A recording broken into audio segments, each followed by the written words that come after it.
All right, let's dive into one of the most famous and honestly most misunderstood ideas in all of science: natural selection.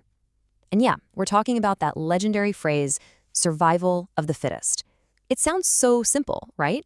But really getting what it means, well, that's the key to understanding evolution itself. Just so you know, this is part 8 of our big 20-part introduction to biology, all based on the guide from Virtualization Options LLC. Today, we're jumping straight into Chapter 8, which is all about this core, and I mean core, mechanism of evolution. You've heard this a million times, I'm sure. It's everywhere.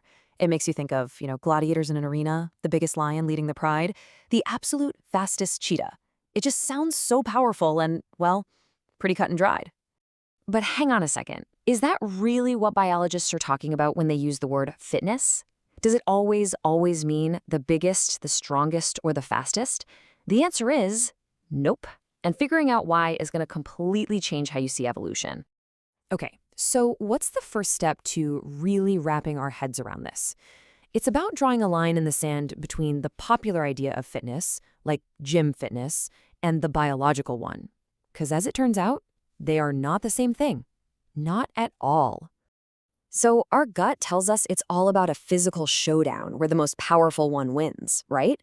But the biological reality, it's all about one thing: making babies. Seriously, it's not about who wins the fight. It's about who leaves behind the most kids who then go on to have their own kids. That is the real winner in the game of evolution. And that brings us to the official textbook definition.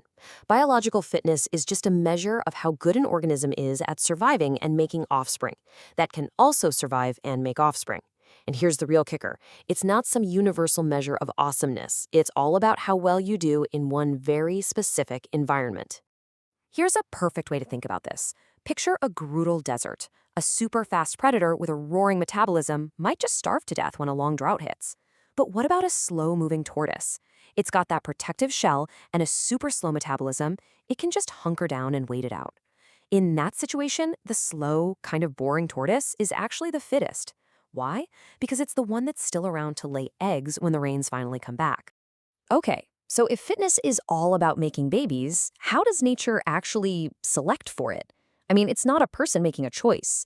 It's actually a super logical 5-step process that just happens over and over again in every single population on this planet. So here's how it works. Step 1 is overproduction. Think about how many thousands of eggs a single fish lays. There's no way they can all survive. Step 2, variation. All those little fish aren't exact clones. They're all slightly different. That leads right into step 3, competition. There's only so much food and so much space, so they have to compete. Out of that competition comes step 4, differential survival.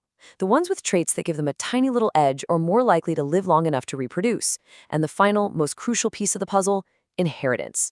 Those winning traits get passed on, and they become just a little bit more common in the next generation. So, what happens when you let that 5-step process just run for thousands or millions of generations? What's the grand finale? What's the ultimate result of all this tiny competition and inheritance? The result is adaptation. That's the big one. The population as a whole, slowly, gradually, becomes a better and better fit for its environment. The traits that help with reproductive success, well, they just become the new normal.